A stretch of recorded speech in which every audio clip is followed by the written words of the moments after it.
Want to welcome everybody back. Thank you for joining us for part 2 of Return to the Source with my good friend and comrade Layla Feghali. Just by way of introduction, my name is Kali Akuno.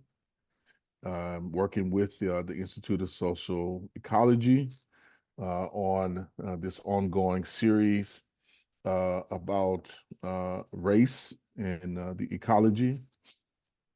And if you missed part 1, I would encourage you to go to the ISC YouTube page and look at the first part of our conversation. I think it was a lively conversation. And give that a good look. You could also find it on the ISC's social media, including was it Facebook, Twitter, and what's the name of that other one that you like? Old man, grandpa, Instagram. The Instagram, the Instaform, the Insta, whatever it is, the Instagram. No, we're both aged out at this point. We're on TikTok generation at this point. I think I'm about to get TikTok. Something going. Since they're trying to ban it, I'm like, I might as well join it. But anyway, want to thank everybody for joining us. Just by short way of introduction, Layla is the author of this wonderful book. For everybody, I got my props, ready. Now that I have a physical copy and not just a digital copy, I got the 3D printed version of it. And the book is entitled "The Land in Our Bones: Plantcestral Herbalism and Healing Cultures from Syria to the Sinai, Earth-Based Pathways to Ancestral Stewardship and Belonging in Diaspora." And that frames a good portions of why we have been styling this return to the source, and we'll get into a little bit of that. Just to remind folks and let folks know what our basic format is here today. It's going to be kind of an interchange and exchange between me and Layla, with Layla taking most of the lead from questions. We'll go for about 45 minutes on that, and that time unfortunately does whiz by. And then we're going to open it up to questions, and we're going to ask everyone to put your questions first and foremost in the chat. And you can put them in at any time. We'll kind of scroll through. I'll do my best to take a little bit of note as I'm doing both kind of the facilitating and the monitoring a bit today, as a couple of folks had some things to tend to who normally support us. But we'll make it work. And, number one, we would be remiss if we didn't first acknowledge that we are engaging this now 6 months into a genocide. And that kind of frames, in truth, a lot of what we are going to be discussing and its global impacts, and its long-term generational and intergenerational kind of impacts, and not just as it relates to Palestine, but as it relates to all of us in various ways, because it is changing and reordering and reshaping the world. So we want to put that in context. And give honor and presence to this ongoing genocide, and acknowledgement that it needs to end. It needs to end immediately, and we all have a role to play in making it end, and bringing it to an end. Now, that's it.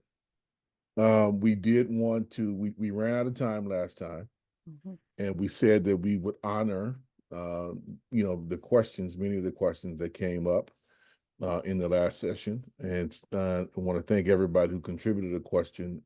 Again, there were some great questions in there. One of them we may have to just even do a show about, just because of the depth of what it entails. And that's the question about how to kind of act in principle while in diaspora. And that has multiple layers to it. As a person of African descent whose ancestors have been here 400 something years now, There's some complexity and some nuance to that has to be kind of acknowledged in all of its dimensions. So we're going to give some time to that. But to start off, we are going to touch on two questions in particular. And me and Layla have the benefit. I will try to pull them up and drop them in the chat so folks can see, see the questions. And this is the first one. And it reads basically thinking about how reclaiming or for settlers learning indigenous language, local ecosystem knowledge, and cultural and spiritual practice can and must be directly and explicitly connected to political and economic power building. Land back, participatory budgeting, co-op building, school curricula, resisting military domination on the streets, resisting capital/military domination in the forest and other precious ecosystems, doing now all of that, not just from a political stance, but also grounded in the indigenous knowledge of the place your people come from and the place your people settle. Returning home to create our shared future. So your thoughts on that, Layla, in respect to the question to get us started. Yeah, I briefly tried to answer in a rush last time. I don't think any of the folks who actually asked it are here, but for those who were there last time, it actually turned into a bit of a back and forth with some of the participants in the chat. And there was some folks who were saying, how do you do that without veering into basically the territory of appropriation and how do indigenous how do you know that the indigenous folks want people learning their language, et cetera, et cetera, et cetera. And I thought it was really generative. I feel like one of the things that happens, and if I did say this last time, forgive me. I feel like we were in a rush, so I don't remember what I said.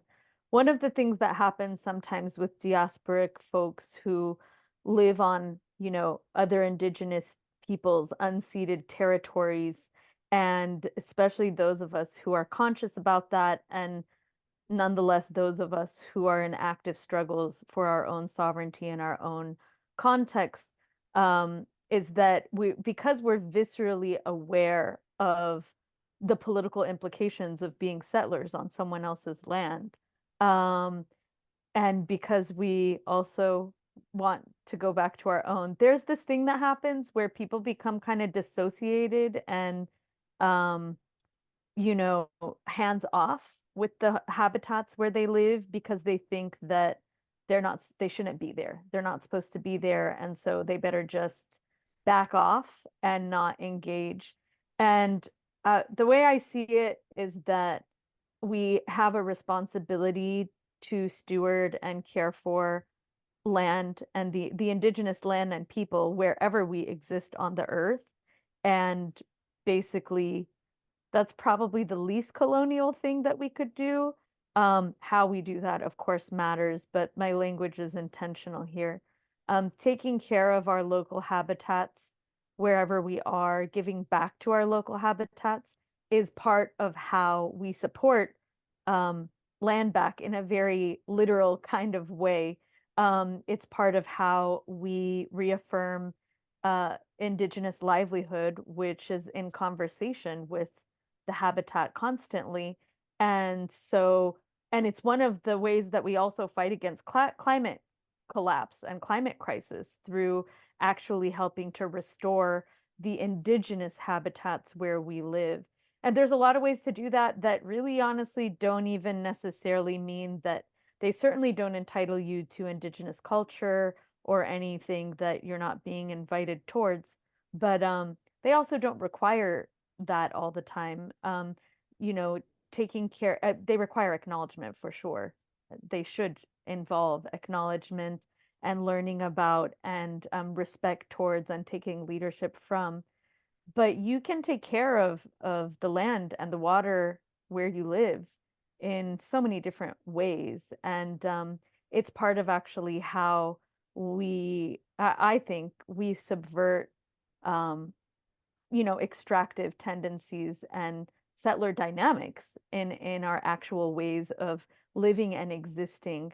It's more relationship centric and life centric sort of way of taking responsibility for the life where we are, which I talk about in the book over and over and over again.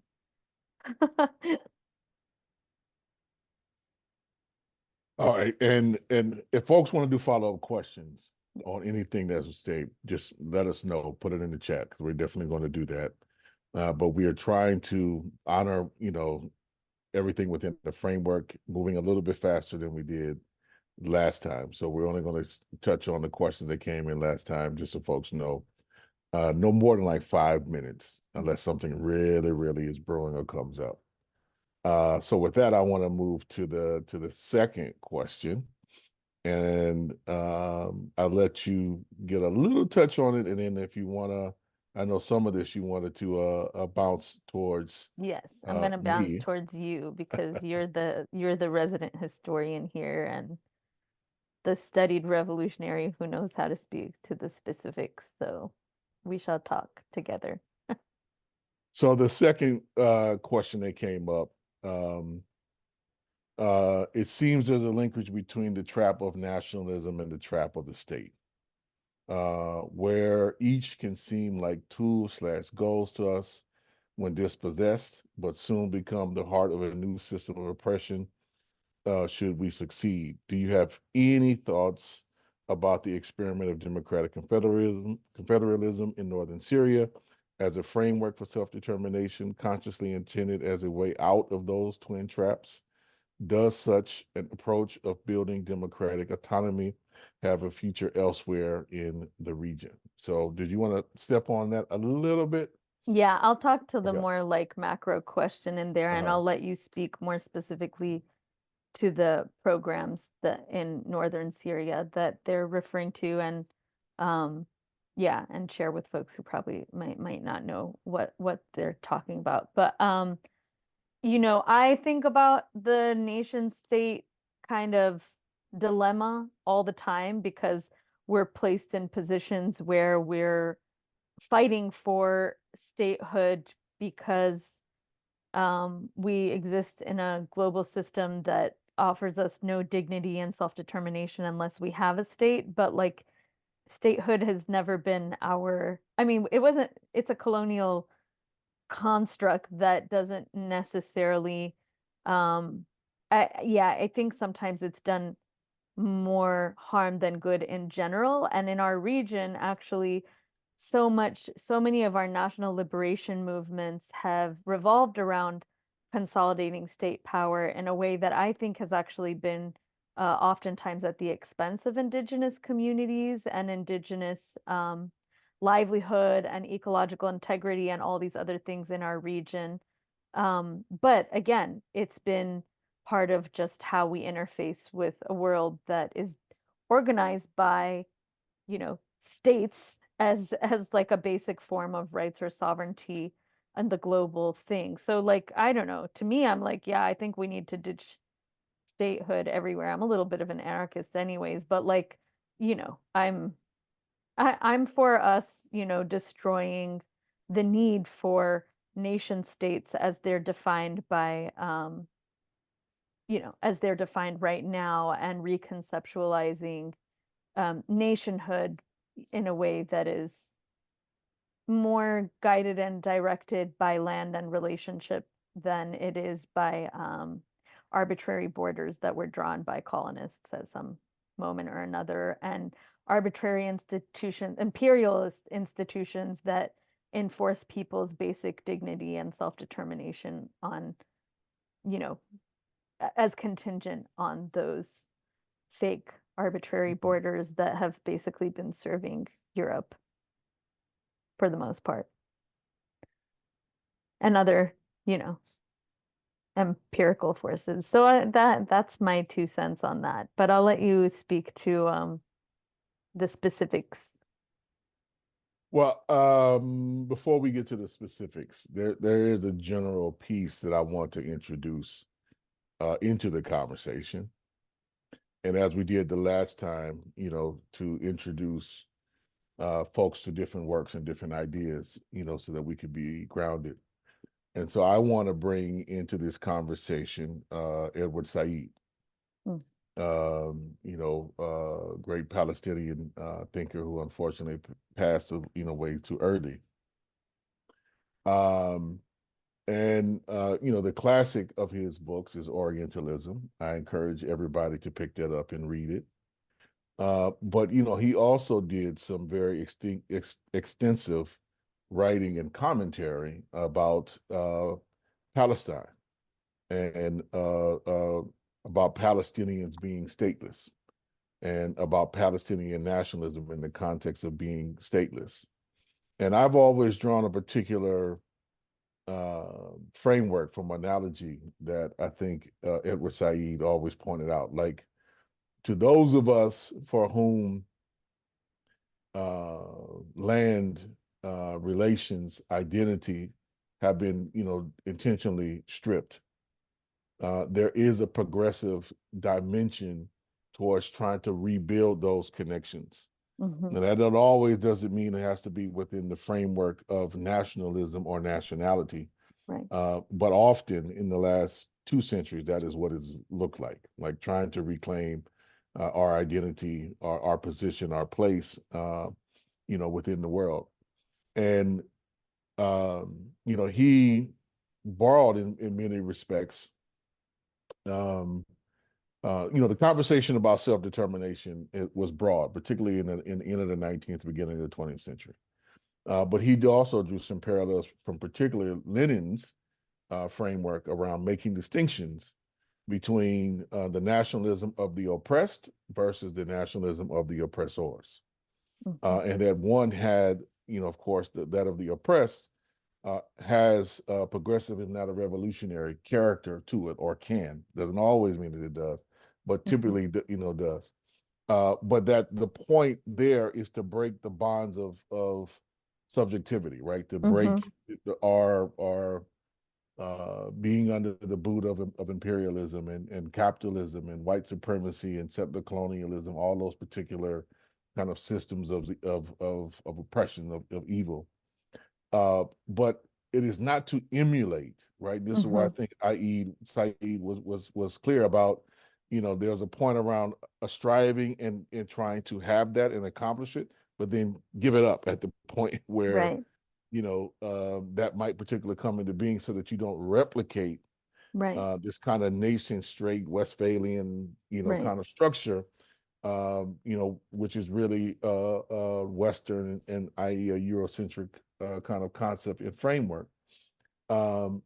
But that's harder said than done, because the way in which the international system is structured, and if you're looking for validation to be able to trade, to be able to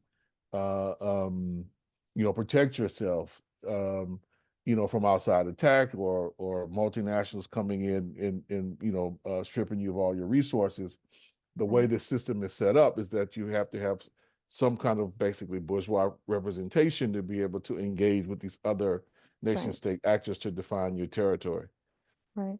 We need to be clear about the limitations of that overall framework, and then I think try to come up with practices that get us out of that framework. Right. And what the question, I think that was Mason who asked that question.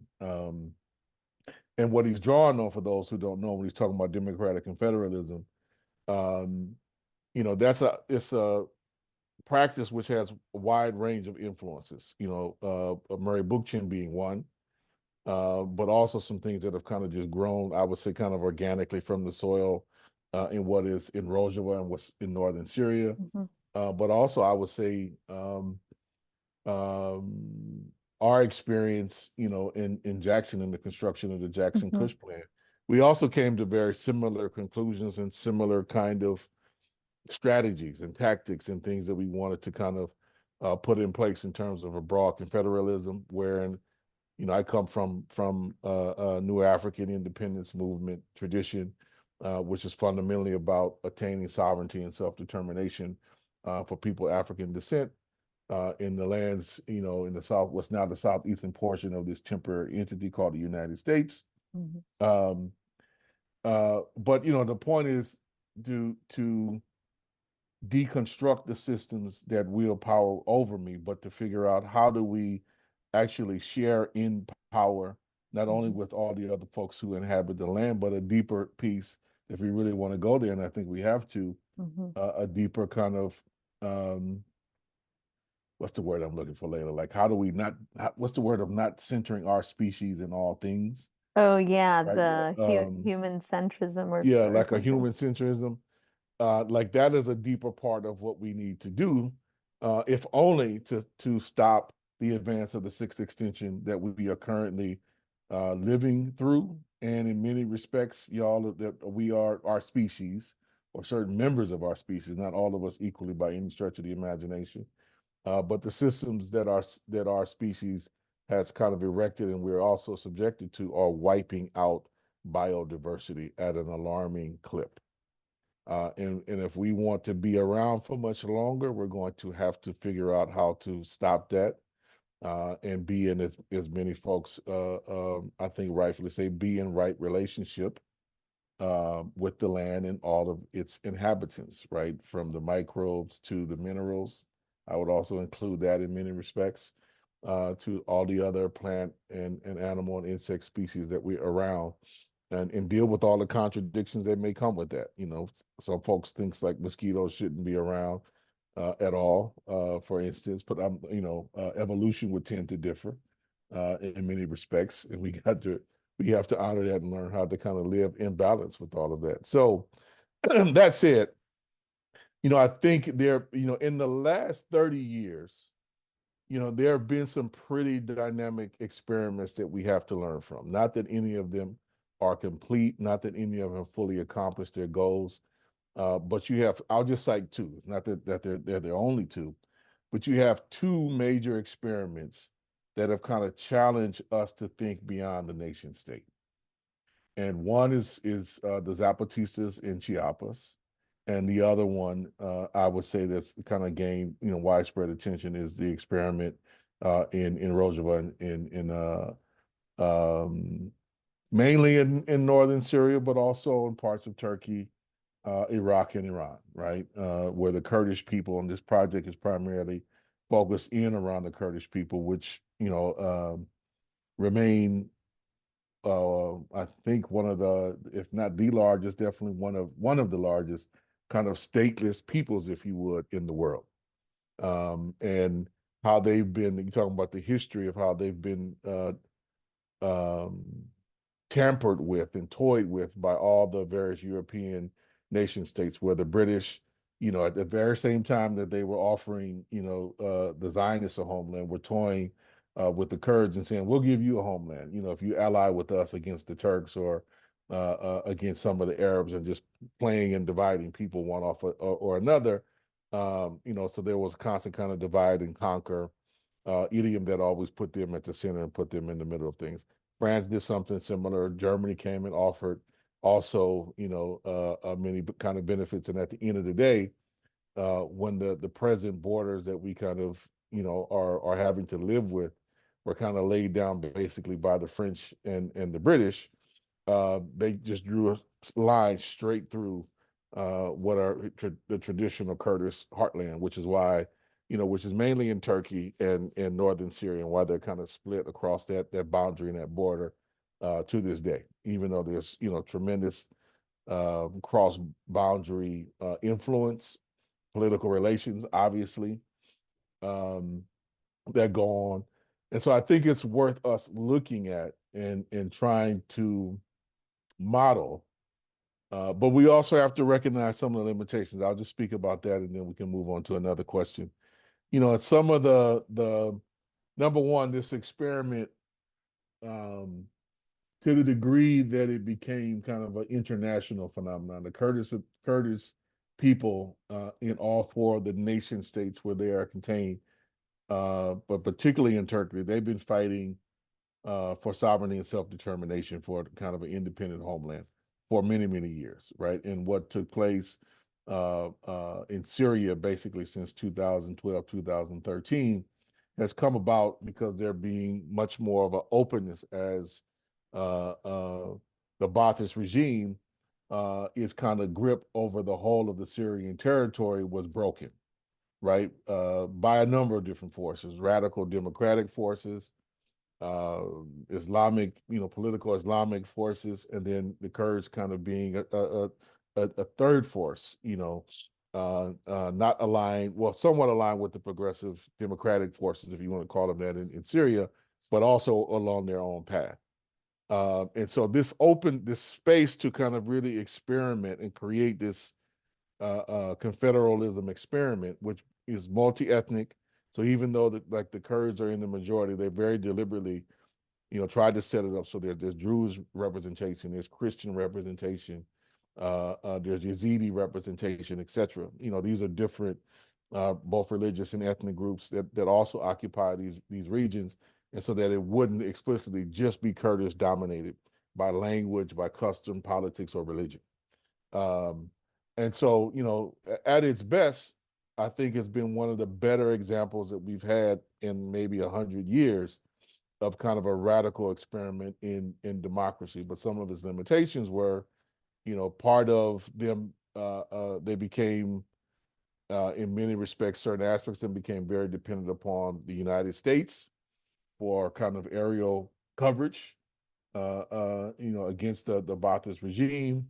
And then they were kind of, again, in my view, played both by Erdogan and his regime, which is basically a faction of, the Muslim Brotherhood in Turkey, and the United States, which said we need you, but since Turkey is a NATO ally, we're going to give them deference and basically just sell you out all again. So once again, so they kind of let them be foot soldiers, but at a certain point in time, the CIA support, the support they got from the Israelis, which is also rendered to them as well, um, and some of the support they were nominally getting from the Turks, all that door wound up being closed.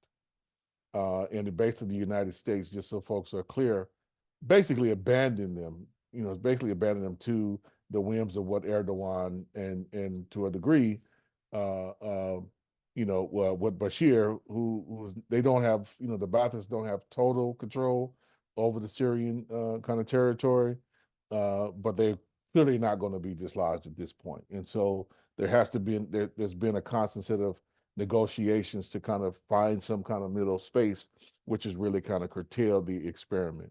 So I cite all that to say that, yes, great experiment, but we always need to be mindful of the context in which our experiments arise, what give them birth, and what kind of sets some limits to it, because we have to figure out, like, how can, uh, you know, how do we build our movements in such a way that we can truly be self-reliant, and that is something that is very hard to do within the framework that we exist in, particularly when it involves being involved in armed conflicts, is what they were, which sets its own set of limitations. Because if you don't make the weapons, and stateless people, like New African people or Palestinians or the Kurds, we don't make our own weapons, right? We don't have the capacity as part of our being removed from being involved in this nation state structure. And so there's some ways in which, and this is why I'm gonna bring it back to you later, there's some ways in which we have to be engaged, I would argue, in some long-term strategic resistance, which is about, first and foremost, uh, healing the land, even when we are finding ways to heal the land and re-engage the land, even when we are removed from the authority to control the land. That we have to figure out different subversive ways to re-engage that, and we need to figure it out fast. So that's going to be a setup for a later question. I think we have one more, Layla. Is that right?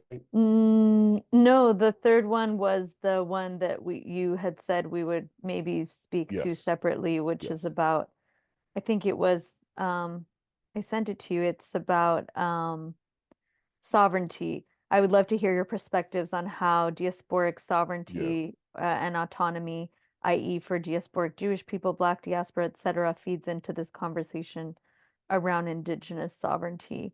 But I think, yeah, we could definitely like go in on that. But maybe we should do it later, anyways, especially since the person who asked, I don't think is here, are they? Is not here. Well, we're answering some of this so everybody knows because it's being recorded. Right.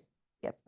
And folks, if they couldn't make it today, may tune Hopefully into they'll the listen. video. It's And Isa. There's Isa. okay. It's Isa, and Okay. Isa is the one who asked the question. Okay, cool. Hi, Isa. Um, I I mean, we could hi. Um, and yeah, I mean, I think this one gets into like I think a lot of what we're talking about relates to this one. I think what I spoke to in the first question relates to this question. I think what you're like the New African movement has a lot of insight to lend on this and kind of the complexities within it. I think we also know that within a context where um, you know, indigenous return is used by Zionists to claim rights over Palestine, and even some of there's now movements of, what do they call themselves? Non-Zionists or pro-Palestinian Zionists who are reclaiming the concepts of cultural Zionism, which they think claim can be separated from political Zionism in their efforts to kind of return and reclaim space in Palestine because of the ancestral relationships that Jewish communities have to that land. This is actually like a pretty important topic, I think, and for diasporic people in general. I personally have watched a lot of expressions of even diasporic folks who are less removed from land than like multiple, not even multiple generations removed. There's this way where when we talk about returning and reclaiming and remembering our ancestral traditions from the context of, a lifetime of colonial indoctrination in the Western world, it goes wrong a lot. It goes wrong a lot. I'll just say that. And I say it with love, and humility because, those are my communities too, and I'm a part of that experience too. But there's so much of it is about the paradigms and the practices that we have internalized and adopted as to so deeply that we don't even see the blind spots or the things that we're not understanding when they're taken out of cultural context, even if it's related to our blood or to our lineage in some kind of way. And so I'll say for now, and I think we can get into this more deeply, but I'll just say for now about that indigeneity and yeah, indigeneity is about relationships and actualized relationship to place and practice and culture as much as it is about like blood and story. And I know that can hurt for those of us who are displaced, but indigeneity is not just about blood. It's not just about ancestry. It is also about a way that we live and exist in relationship to place, to land, to culture that emerges from relationship with place and land, and to who we are in relationship with the rest of our community, with the rest of our ecosystem. And yeah, when that gets severed and we become displaced, a lot of that changes, and we just have to be honest and real about that, I think, and be humble in our efforts to return, so to speak. And yeah, sovereignty does get, complicated. And honestly, even the Kurds, sovereignty gets complicated for the Kurds because the statehood that they would claim, and you spoke to this a little bit in their effort to include that, but it's also the indigenous lands of Assyrians and Armenians and so and so and so and so and endless other ethnic communities. And so sovereignty, when we're talking about indigeneity, we're talking about forms of sovereignty that actually entail a lot of pluralism that I think the diasporic mind tends to like reduce because colonialism has indoctrinated us very effectively.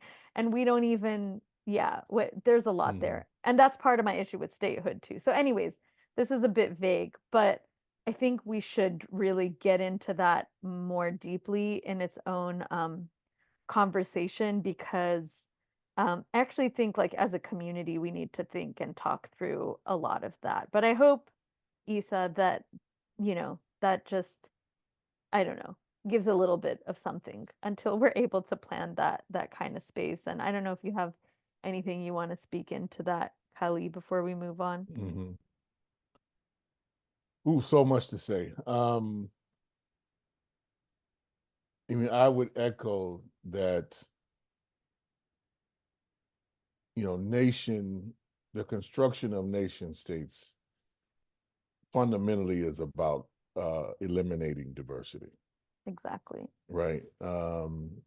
Eliminating degrees of pluralism, um, and coming up with, one dominant language, Right. uh,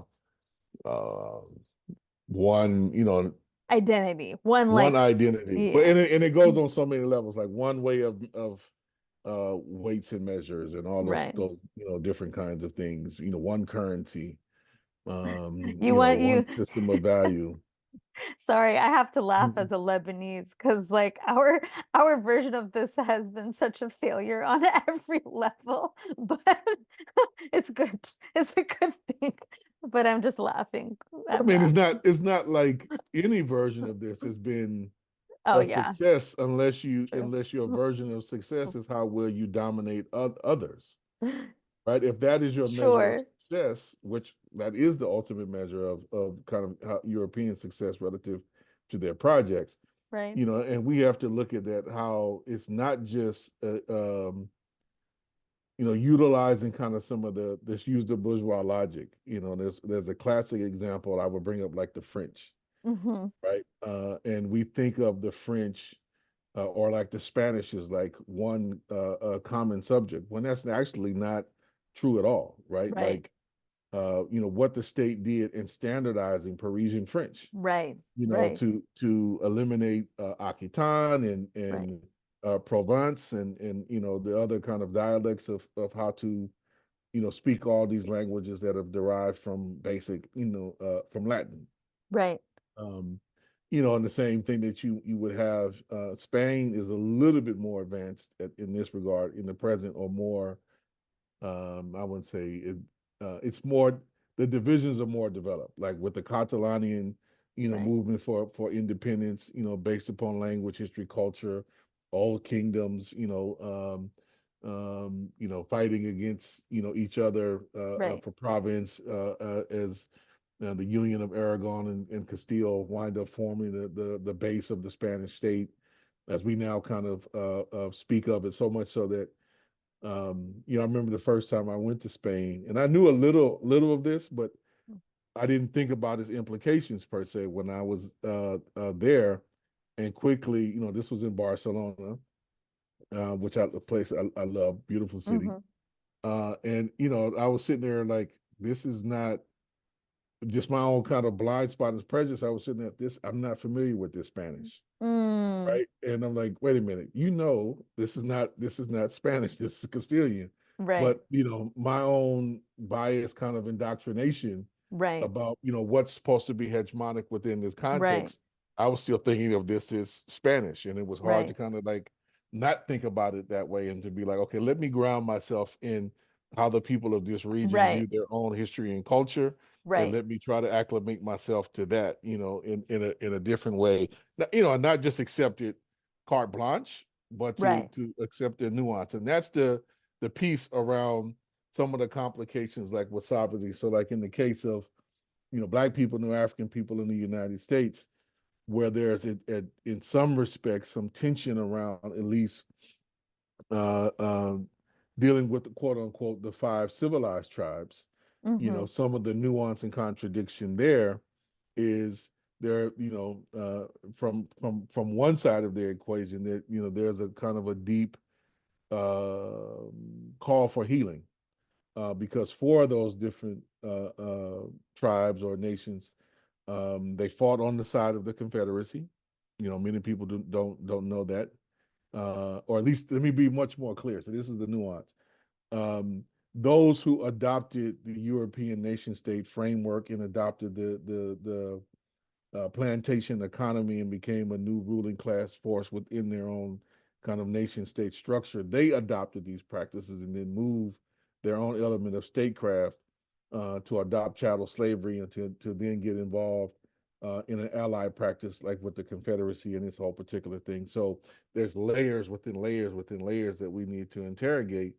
Um, so it's like we are, our political project, the history I come from is fundamentally and unequivocally for indigenous sovereignty, and we have some particular ways in which we always want to uplift that sovereignty is not just necessarily final say, because there's a way in which that word can get chose. It's like, okay, we're going to give this small minority of people some say, but it's just a symbolic say over how resources and politics get used. But if you don't account the overall frameworks of power, political, economic, military into that, it's like, or is there say really within the framework of having the ability to exercise power and to say no? Or is it just a symbolic gesture? Like you got to further interrogate that. So this is why this conversation, some elements of why I'm saying this conversation really needs its own deep dive, and we're committed to doing that, and bringing in some other voices, into this equation, into this conversation, to both try to simplify it and make some practical ways in how we kind of stand in solidarity with each other, and then transcend that to be engaged in joint work and joint struggle with each other, but also the levels of kind of healing that we need, to do.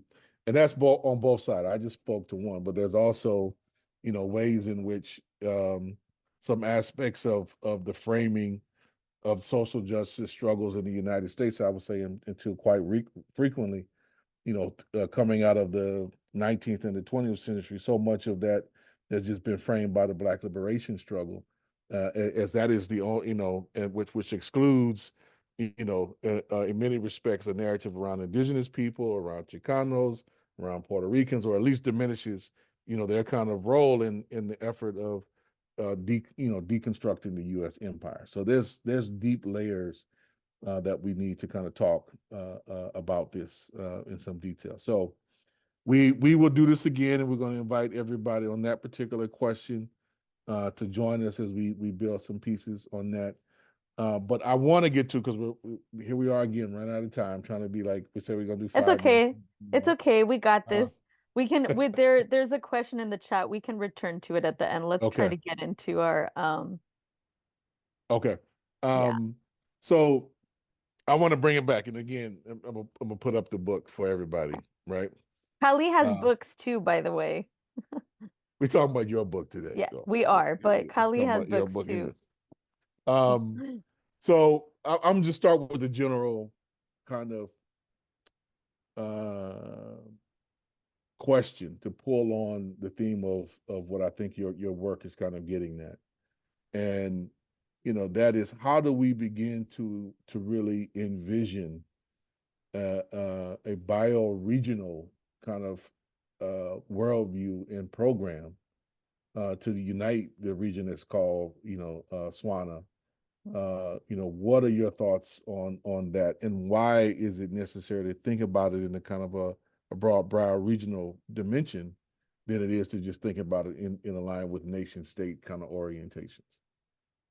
Whew, that is a massive question, but I'm just gonna go right to I'm like in the spirit of starting from the beginning with things these days and kind of simplifying because I think getting at some of the things we spoke to before, I feel like we talk about land a lot, as an idea. We talk about like our efforts to reclaim our land. We talk about, you know, um, like this nostalgic idea of land. We talk about the influence that land has had on our culture, especially, I mean, Palestine is high on our radar right now, as is you know, just the war on Lebanon, and land is at the heart of everything, right? But a lot of us, and it's not just in the diaspora, but also in the region, because of the influences of colonial education and just the globalization of our world, capitalism, all the whatever, we've actually become more distant from actualizing our relationships with the bioregion as like parts of land. And I kind of feel like in order to facilitate the paradigm shifts that we're talking about in all of these conversations, we really do need to start by, I don't know, reactualizing relationships with land, with place, with the elements, towards like actualized stewardship in our day-to-day kind of ways of living. And I think that when we do that, that there is a whole set of understandings, ways of thinking, ways of relating, ways of conceptualizing the region, our regions, the world, how things can be organized, how things should be organized, that actually will change, because we will be approaching it from a much more material place, a much more material place, a much more um, immediate kind of place of reckoning with um, what is true, kind of, honestly, and also what is possible or will ensure a future or possibility forward. And I feel that in the Swana region, or our region, or the Crossroads, as I call it in the book, um, our region has been such a threshold of we're a biodiversity hotspot or whatever. We're also just a threshold where a lot of people's species, you know, cultures, languages, etc., have existed and exchanged for thousands and thousands of years. And so, it's actually necessary for us to conceptualize who we are and how we're organized with regards to um that reality, and the fact that you know we have always been like a pluralistic place with a lot of different peoples, a lot of different um you know a lot of different ecosystems, a lot of different everything. It is part of our actual nature. So we need to familiarize ourselves with the bioregions in a very like literal way in order to understand their relationships. And I think that a lot of just the colonial reconfigurations of our region have actually removed us from that, even those of us who still do live on our land, who still do tend in certain ways. Just layers have been stripped. And I actually think that's not just about the Swana region. I think that's kind of what we all have to do to reckon with sort of this moment that we're in, and the worlds that we might want to construct or rebuild, I don't know, regenerate forward.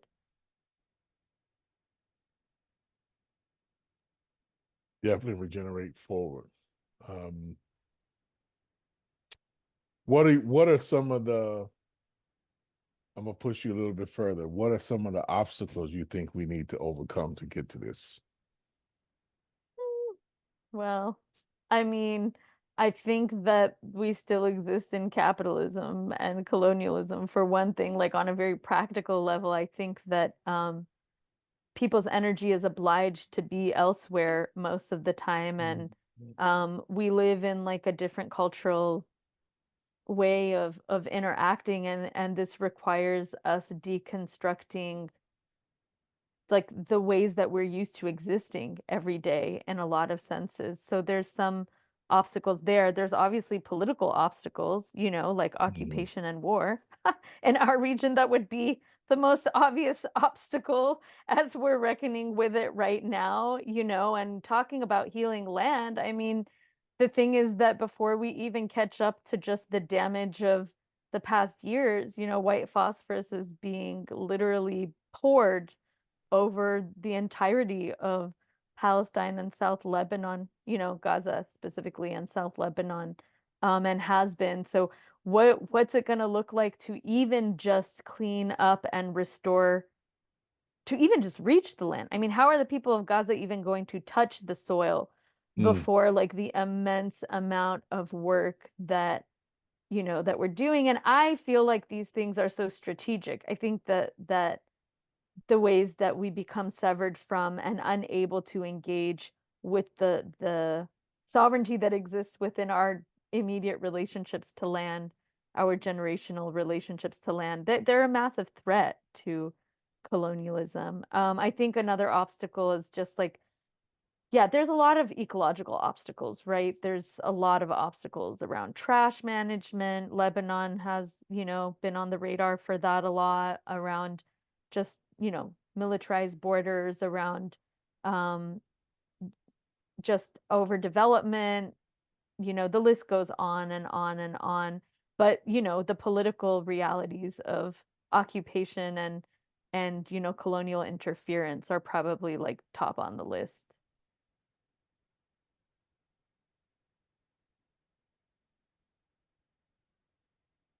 That said, I do think that we can. I Mm. do think that there are ways that we, Speak to some of those ways, because that's I was thinking of how to draw that out, but yeah.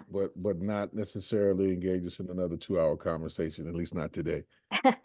So Yeah. draw some of that out. Give us some I examples. think there are ways that we as just modern humans neglect to actually orient ourselves to the bioregions we exist in really simple ways. I mean, even as simply as like understanding the watersheds where we drink our water from every day, you know, being in any kind of observation or relationship to the habitats around us, familiarizing ourselves with, you know, local ecologies, local plants, native species. I talk a lot in the book about replanting native species, as part of the way that we both, just like a very practical and sort of hands-on way that we are able to participate in pushing back against climate change and in restoring, you know, local culture and bioregions both. And I think plants, so why I talk about plantcestral knowledge a lot is because I think plants are actually a really powerful way to start coming into some of these paradigms and relationship restructuring that really does not require, you know, it's not out of reach for anyone. We're basically always relating to plants. We're humans. It's part of our design as species. We're eating plants. We're breathing plants. We're engaging with plants and making efforts to actually deepen our relationships and our stewardship of native plants is a really immediate way to start to get to know our local ecosystems in ways that are like alive, because we're going to be, when you plant plants, when you grow plants, when you relate to them, you have to respond to their needs, and their needs come out of being in attunement to their ecologies and where they are. And I know this seems kind of like, well, what does this have to do with, you know, all these like big political questions and concepts? But I do feel like there is a type of there is a type of paradigm shift that I think we're only going to access to see and broaden our possibilities and strategies forward beyond like our colonial limitations when we actually embody different kinds of relationships. And I do think land relationships are like a fundamental, and like probably the most accessible part of that. Um, and so it's a bit of an emergent uh invitation. It's a bit of a like, can we like talk about these things by actually starting to embody a relationship to land instead of just conceptualize our understandings around land and see how our concepts shift once we are shifting and actualizing you know, relationships. And I feel like that is kind of the essence of indigenous ways of existing in a lot of senses, and where the genius and the brilliance of um, you know, indigenous ways of interfacing with land come from. Mhm. Bye, Max. Thanks so much for being here. So it's 5 o'clock Oh, or wait. 3 o'clock. Oh, yeah. It's 3 o'clock where you are. That means we have 30 Uh, more minutes, and right? we have 30 more Okay. minutes. Okay. So I want us to move to questions. We could tease that up more, but I want to move to questions. And I see the first one. And please, if folks have questions, please interject them and put them in. And this first question comes from Michael, and I think it's a great question. What is the relationship of the kind of diversity you are speaking to, the idea of universalism that brings diverse peoples and social forces together? Do we want to reconcile diversity and sovereignty with any universal principles of human and natural relations? Hmm. I I think think, that's a deep question. Good question. yeah, I think it's a great question too. I think that we've somewhere along the way internalized the idea that pluralism is like a threat to unity, or that like diversity is a threat to unity. But like this is one of those things where I'll just, you know, say in ecology, if we are recentering land and learning from land as our kind of way to reorganize some things, um, you know, ecosystems are dependent on like diversity. We're Mhm. actually by design, the pluralism, I think, encourages cohesion when we actually allow it to flourish. And I think that for me, the concepts of universalism will naturally, um, you know, will naturally kind of come through when land and like the ecosystems we're relating to are the axis by which we are determining how we move. That does become sort of like the unifying force. And I think that that force naturally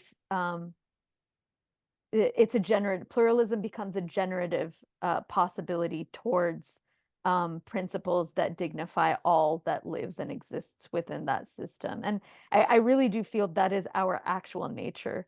We have just been reconditioned towards ideas that homogeneity are the only way that we can uh, have cohesion, rather than like everyone having their unique purpose and their unique things to offer in order to um, feed a system. So to me, the land, when the land becomes the center, there's naturally universal things that come through because we already have yeah, and you could see it through indigenous peoples all over the globe that lived, you know, across oceans from each other and somehow developed similar kinds of, Mhm.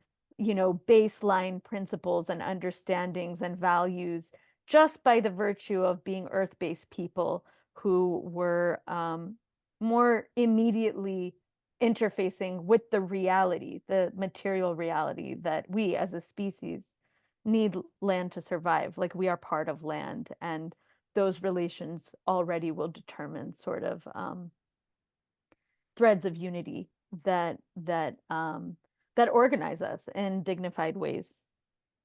Mhm. Mhm.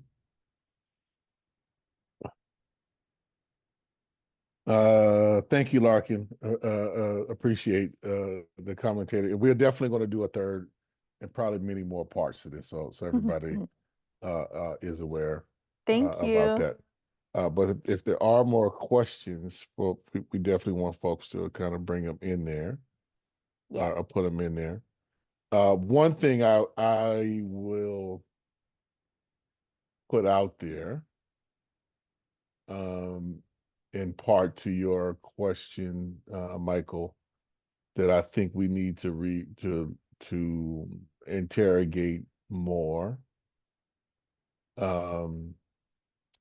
I would make an argument that, let's say, the last 10 to 15,000 years, the areas most associated with civilization, i.e., those, river-based, major mega project oriented, mainly dams and levees and things of that nature to control water flow. So we're talking about, the Nile, the Tigris and Euphrates, the Indus, Yangtze kind of river areas. They have been constructed, or they were all constructed, to mediate a particular type of surplus, right?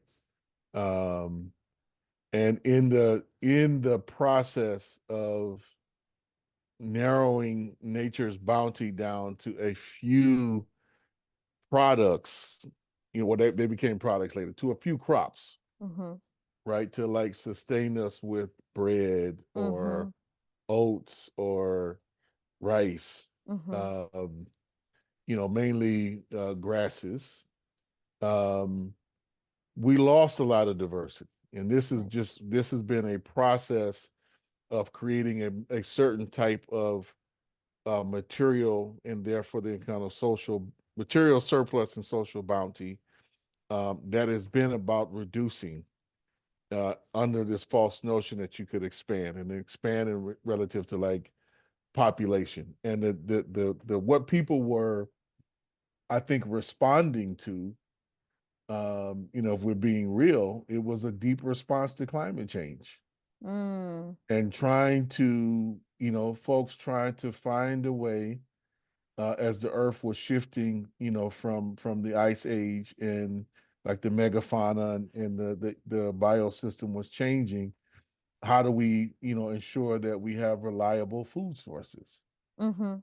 And so folks kind of gravitated towards, monocrop agriculture, and we kind of been on this track, for a minute. And I want to, and what I'm trying to get at is part of this piece around the universalism, because I think of how some dynamics of how we, politically come to think of universalism is that, um, uh, we think about certain things. I'll just leave it, like we say, within the realm of food. We kind of think about like we need to ensure that everybody within this collective, whatever it may be, has a certain caloric intake, right? And so we're counting calories, but we're not actually, like dealing with nutrition. And those are not the same things, right? Because you could be, a good portion of modern civilization actually brought on new challenges for humanity, like obesity and diabetes, right? Not to say that, the some of the markers weren't there, but those conditions, took things that were beneficial about, when we were eating more diverse foods, and our bodies needed to store either salts or sugars in different ways. We kind of played ourselves, by oversaturating our diets with those two things, as a result of this narrowing down process. Um, and so I want to bring up a point that Layla highlighted, and I think we have to find another way of talking about it, is that, if we look at kind of more the natural world, as you brought up, Michael, you know, uh, diversity is kind of the order of things, right? And the way in which, going back to kind of the earlier I don't know if I should go that far, but I was about to get into, I'll stop and look at another question, but I was about to go into, just so folks know, about how complex systems definitely emerge from the hydrogen and helium based, kind of earlier construction of the atomic formation of like the universe, and then how stars produce all the heavy elements, and then without that complexity, we wouldn't exist, right? Without all those things becoming more kind of complex, more diverse, the iron in our blood and the carbon in our bodies would not even exist if it wasn't for that level of complexity moving along, kind of those universal dynamics. So there's some deeper ways in which we're getting kind of existential here. We're like going well, deep. I'm a science I nerd. know, I love it. I'm hardcore, materialist, and so Yes. not trying to get esoteric, I but love really that. related back Yeah. to certain pieces of how I think we need to interject the deeper dynamics of what many of us would call the dialectic into our analysis, and not have it just be Right. limited or one-sided, but Right. look at it in all the complexity of what it Absolutely. is and how complex the universe actually is, and how we both, I think, need to. There's a process of acknowledging that, but then there's also a process of surrendering to it,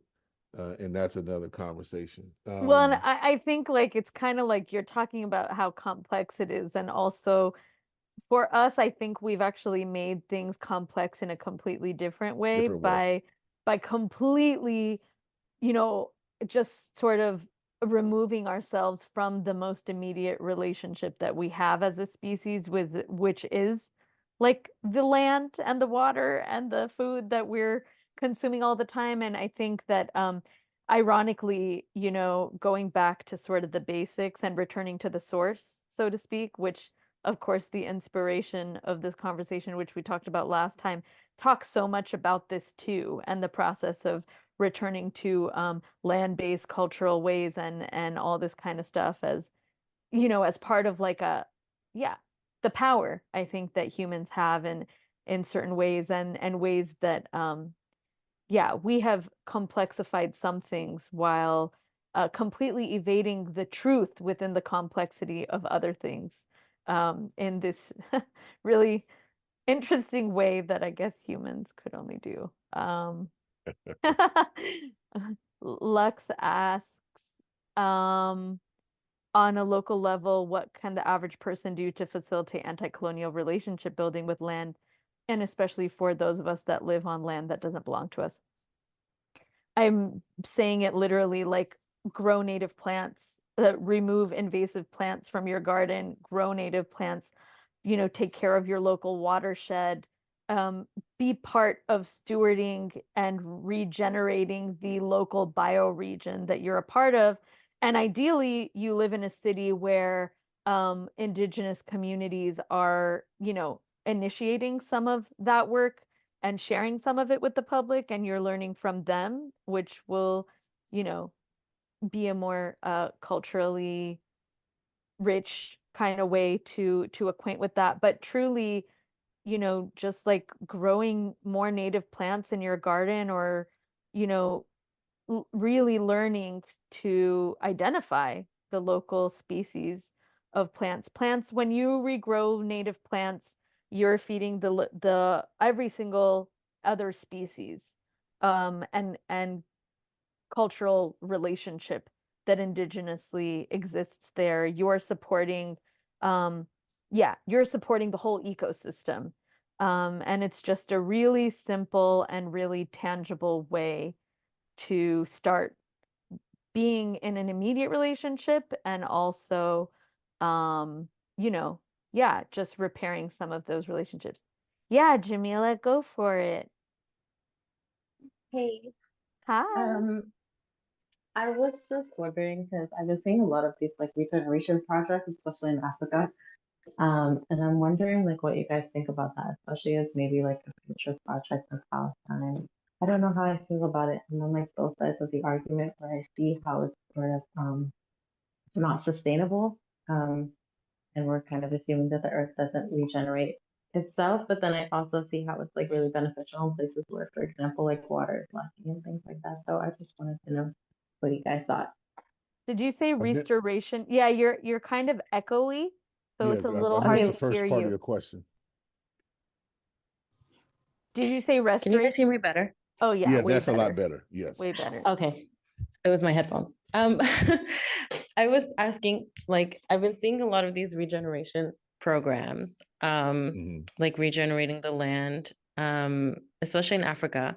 And I was wondering, thinking about like what that could look like maybe as a potential solution for like rebuilding the land in Palestine in the aftermath of all the destruction.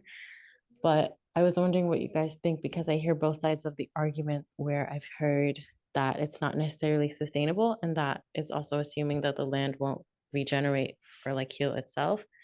But then on the other hand, it's also like a good solution in places, for example, that might be lacking water or other resources for agriculture. So I just wanted to hear your perspective. Yeah, that's a really good question, because I Mhm. think the word regenerative has been exploited by multiple kinds of forces, and they don't all mean the same thing. Right. Right.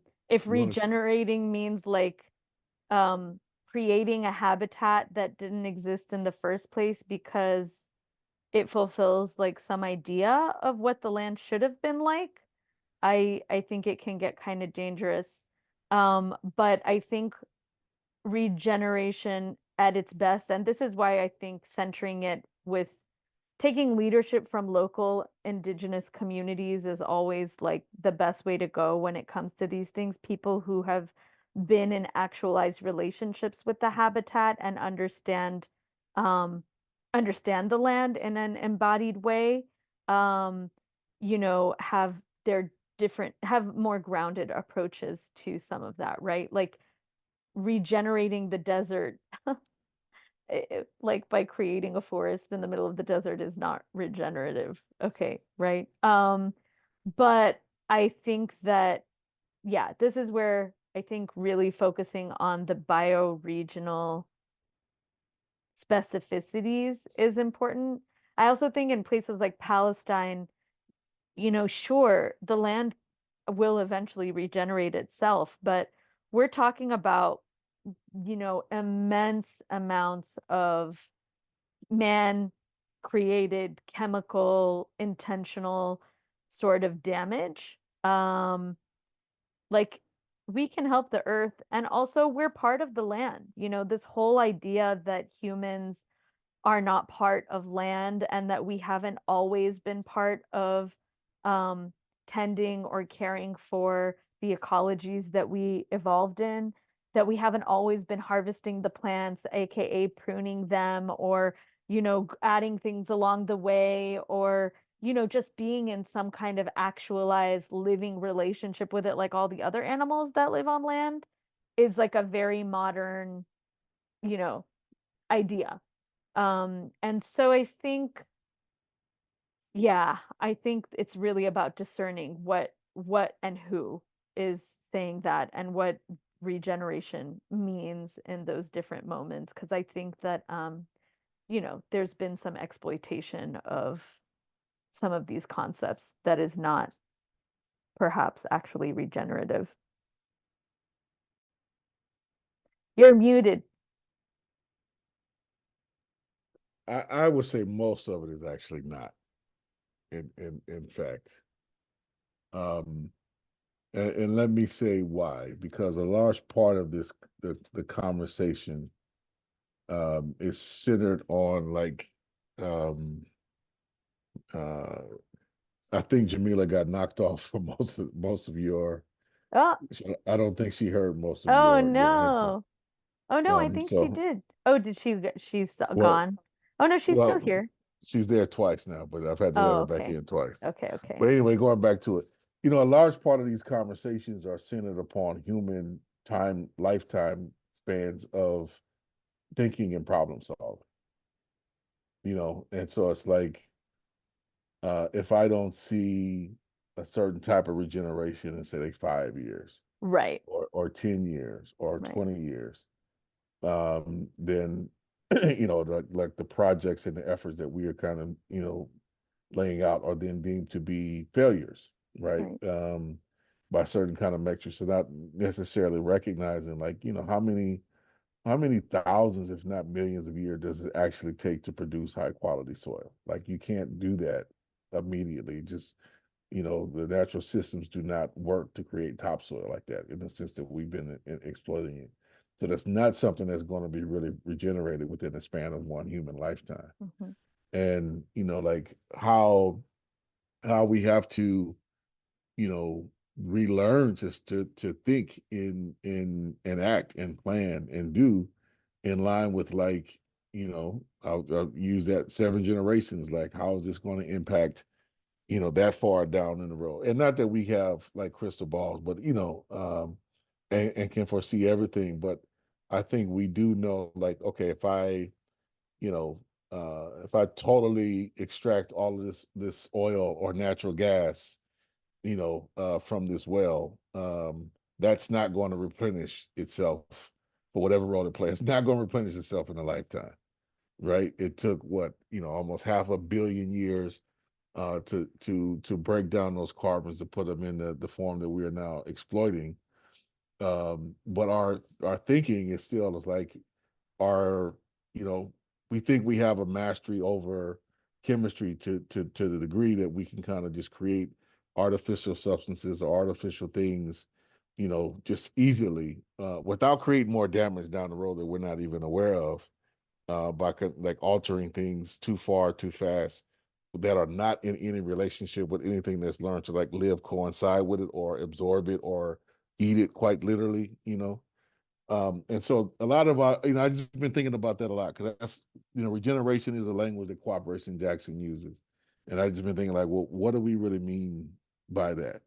Like, and is that something that we practically, like we should strive for it, but to the degree I'm like in a conversation with people in the community or, somebody, we're doing farming. So like trying to get somebody to invest in what we're doing or make a contribution to it.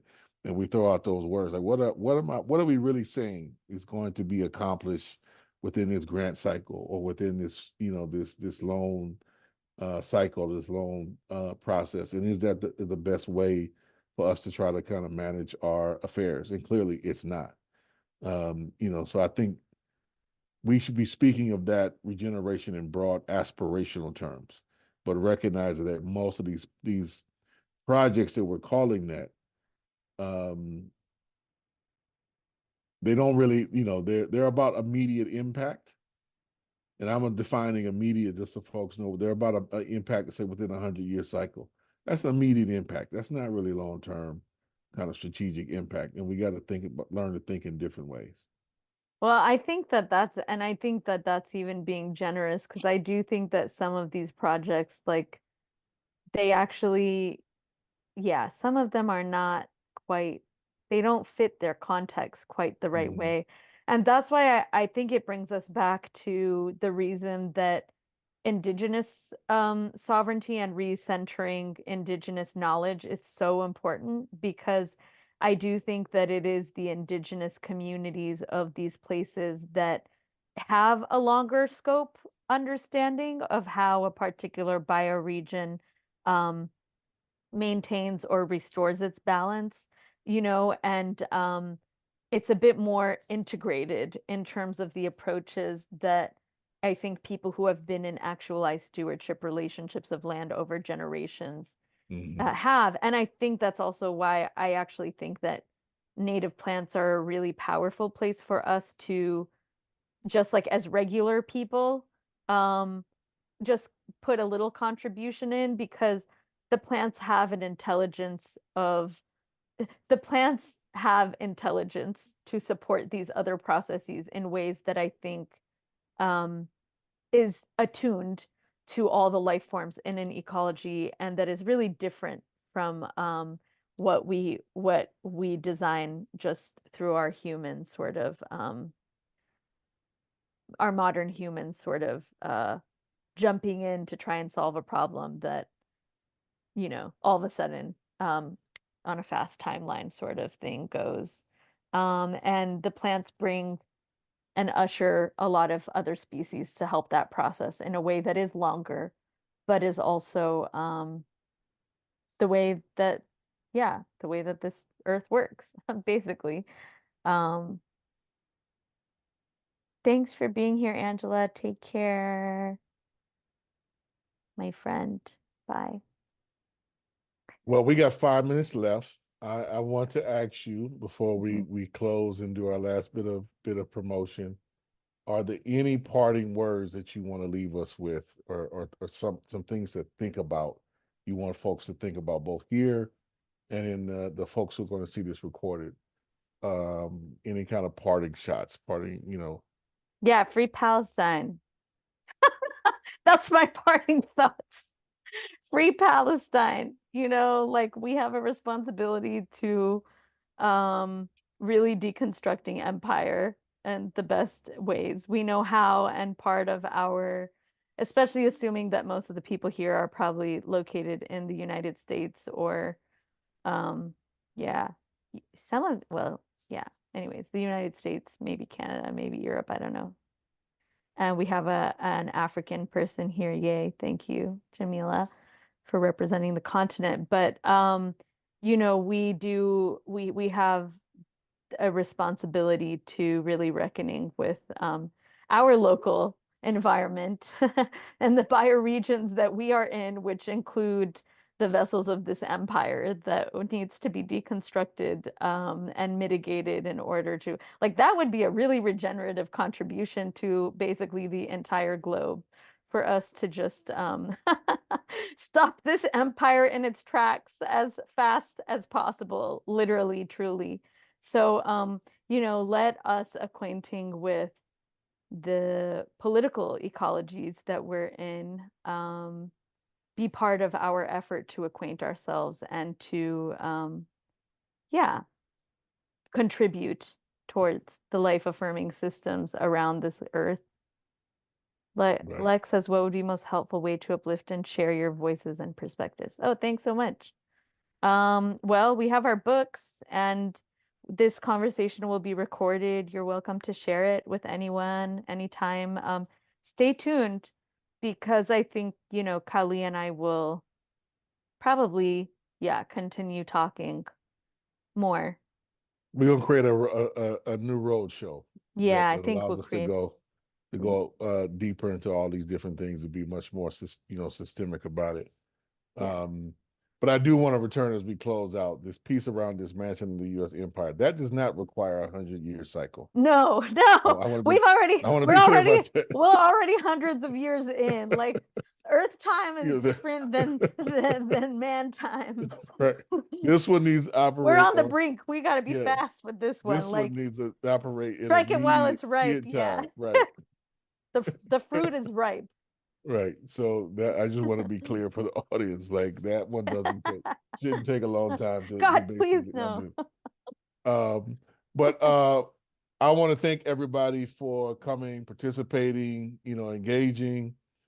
Please spread this along. As Layla indicated, we're definitely going to do a third part to this one.